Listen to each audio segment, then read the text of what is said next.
जंगल में हर तरफ जोरों की बारिश हो रही थी और जंगल में बरसात होने के कारण सभी पक्षियों के घर टूट गए थे और कालू कौवा और गोरी कौवी नाव में बैठे डूब रहे थे। अरे अरे कोई तो मुझे बचा लो। इस नाव में तो छेद इस गोरी कवि ने किया था। प्लीज टोनी चुड़िया और मिट्टू तोता, कबूतर भाई, हमें बचा लो। इस काली मनहूस गोरी कवि को मरने दो। प्लीज मुझे बचा लो। ये कहकर कालू अपने बच्चे की दुहाई देता है। चाचा छमछम पूरे जंगल में बादलों का न्योता दे रहा होता है। अरे पक्षियों, अरे ओ पक्षियों, बादलों ने बताया है कि वो पूरे 7 दिन तक जंगल में जोर का मीना बरसाएंगे। इसलिए सभी पक्षी अपना बंदोबस्त कर लें और हो सके तो जिन पक्षियों के घर पक्के नहीं हैं वो अपने घर पक्के कर लें। चाचा चमचम की बात सुनकर जंगल के सभी पक्षी अपने घरों को पक्का करने लग जाते हैं और सभी पक्षी बारिश से बचाव का अपना अपना बंदोबस्त करने लगते हैं। अरे कुक्कू बेटा, सबसे पहले तो हम अपने घर को पक्का करेंगे और उसके बाद कबूतर भाई के साथ मिलकर हम एक कश्ती बनाएंगे ताकि अगर हमारे जंगल में बारिश का पानी ना निकले और बहुत दिन तक खड़ा रहे तो हम उसमें कश्ती चलाकर सभी पक्षियों की मदद करेंगे। जंगल के सभी पक्षी अपने अपने घर पक्के करने लगते हैं। कबूतर भी अपना घर पक्का करता है, मिट्ठू तोता भी अपने घर की मुरम्मत करता है और तो और जी बाजू चील भी अपने घर को अच्छे से मुरम्मत कर लेती है। अरे कालू जी, आपने बादलों का न्योता सुना है कि हमारे जंगल में बहुत ज्यादा बारिश होने वाली है, इसलिए आप भी अपना घर पक्का कर लो ताकि हम बारिश के तूफान से बच सकें। अरे हाँ हाँ गोरी, ठीक है, हम भी कर लेंगे अपना घर पक्का, वरना हम किसी दूसरे पक्षी के घर में रह लेंगे। अब तक हम कौन सा अपने घर में रहते हैं। और तो और टोनी चुड़िया या अगर किसी दूसरे पक्षी ने नाव बनाई तो हम उस नाव पर कब्जा कर लेंगे। और फिर अगले दिन जोरों से बरसात शुरू हो जाती है और बारिश सुबह से शाम तक लगी रहती है, जिस कारण जंगल के सभी पक्षियों के कच्चे घर गिरना शुरू हो जाते हैं और फिर गोरी कवि और कालू कौवे का घर भी गिर जाता है और वो दोनों अपने घर को छोड़कर बाहर निकल आते हैं। अरे अरे जल्दी चलो गोरी, हमारा घर गिर गया। आओ चलो किसी और पक्षी के पक्के घर पर कब्जा करते हैं। और फिर कालू कौवा और गोरी कवि जंगल की ओर जाते हैं तो सामने एक गरीब बुलबुल का घर देखकर होता है, जिसने एक दिन पहले ही अपना घर पक्का किया था। गोरी कवि बुलबुल के दरवाजे पर जोर जोर से दस्तक देती है। अरे कोई हमारी मदद करो, बाहर बहुत तेज बारिश हो रही है, जल्दी से दरवाजा खोलो, अंदर कौन है। तभी बुलबुल दरवाजा खोलती है तो गोरी कवि और कालू कौवा उसके घर में घुस जाते हैं। अरे ओ गंदी बुलबुल, चल भाग निकल यहाँ से, अब ये घर हमारा हो गया है, निकल जा यहाँ से। अरे कालू भाई और गोरी बहन, ये तो मेरा घर है, तुम ये मेरे साथ अच्छा नहीं कर रहे, इस गलत काम का फल तुम्हें जरूर मिलेगा। अरे चल निकल यहाँ से, बड़ी आई हमें बातें सुनाने वाली, चल दफा हो जा। फिर कालू कौवा और गोरी कवि बुलबुल को उसके घर से धक्के मार कर निकाल देते हैं। 2 दिन तक जंगल में लगातार बारिश हो रही होती है, जिस कारण सारे जंगल में हर ओर पानी ही पानी था और सारे का सारा जंगल दरिया बन गया था। सभी पक्षियों के घर गिर गए थे। तभी टोनी चुड़िया और कबूतर मिलकर इस बारिश में लगातार एक नाव बनाते हैं और वो इस नाव के अंदर अपने पक्के घर भी बनाते हैं और वो नाव पानी में तैरने लगती है। कबूतर और टोनी चुड़िया जंगल के सभी पक्षी जिनके घर टूट गए थे उन सबको अपनी नाव में सवार करते हैं और उन सबको सुरक्षित जगह पर छोड़कर आते हैं। दूसरी ओर कालू कौवा और गोरी कवि ने बुलबुल के जिस घर पर कब्जा किया था वो घर भी 3 दिन की लगातार बरसात के कारण अब टूट रहा था।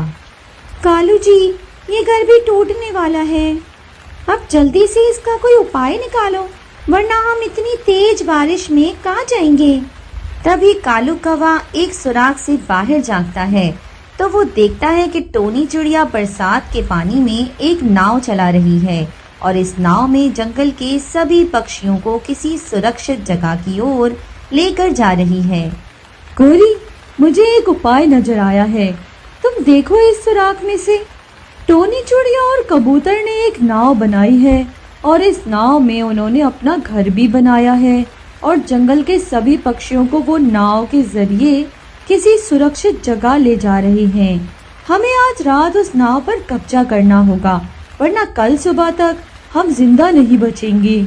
उसके बाद टोनी चिड़िया और कबूतर जंगल के सभी पक्षियों को किसी सुरक्षित जगह छोड़कर वापस अपने जंगल आ जाते हैं, ताकि अगर कोई और पक्षी भी जंगल में बाकी बचा हो तो वो उसको भी सुरक्षित मकाम पर मुंतकिल कर दे।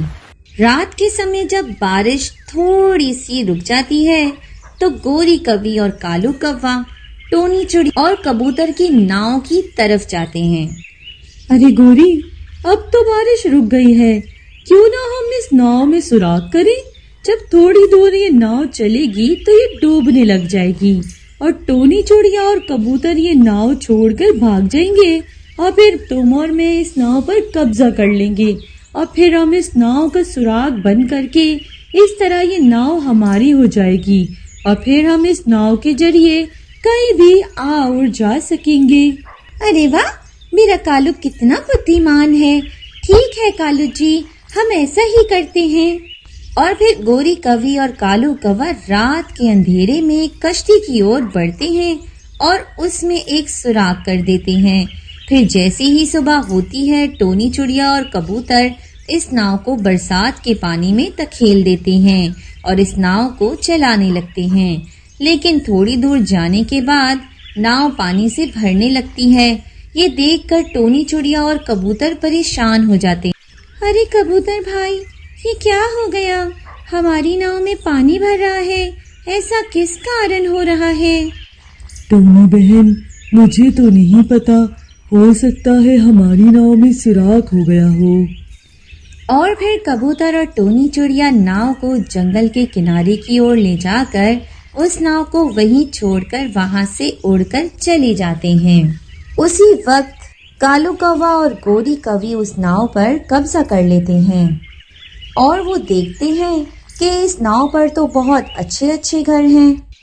ये देखकर कालू कौवा और गोरी कवि बहुत खुश होते हैं और फिर कालू कौवा और गोरी कवि दोनों मिलकर इस नाव के सुराख को भर देते हैं। कुछ समय बाद जोरों की बरसात शुरू हो जाती है। ये देखकर कालू कौवा और गोरी कवि बेफिक्र हो जाते हैं, क्योंकि वो समझ रहे होते हैं कि वो जिस नाव में है वो नाव तो बहुत सुरक्षित है और उन्होंने नाव के सुराख भी बंद कर दिए हैं। लेकिन बरसात थी कि रुकने का नाम ही नहीं ले रही थी। कालू कौवे और गोरी कवि ने नाव में जो सुराख किया था उस सुराख को वो अच्छे से बंद ना कर सके, जिस कारण नाव में पानी भरने लगा और कालू कौवा और गोरी कवि का नाव का घर डूबने लगा। ये देखकर कालू कौवा और गोरी कवि दोनों बहुत परेशान हो जाते हैं। तभी वहां पर टोनी चिड़िया और कबूतर दूसरी नाव लेकर आते हैं। तो वो क्या देखते हैं कि पहली नाव में तो कालू कौवा और गोरी कवि फंसे हुए हैं और कालू कौवा जोर जोर से मदद के लिए किसी को पुकार रहा है। टोनी बहन, हमें बचा लो, इस नाव में हमने सुराख कर दिया था, लेकिन हमें क्या पता था कि इस नाव में सुराख करने के कारण हम ही डूब जाएंगे। हमारी नाव डूब रही है, प्लीज हमारी मदद कर दो।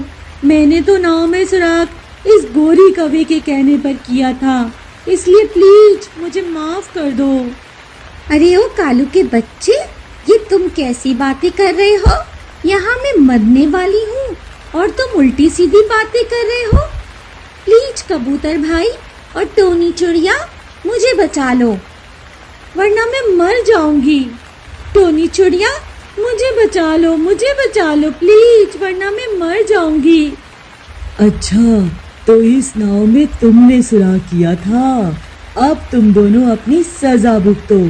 अरे कबूतर भाई, कालू कौवा और गोरी कौवी तो दुष्ट पक्षी है ना, लेकिन हम तो अच्छे पक्षी हैं।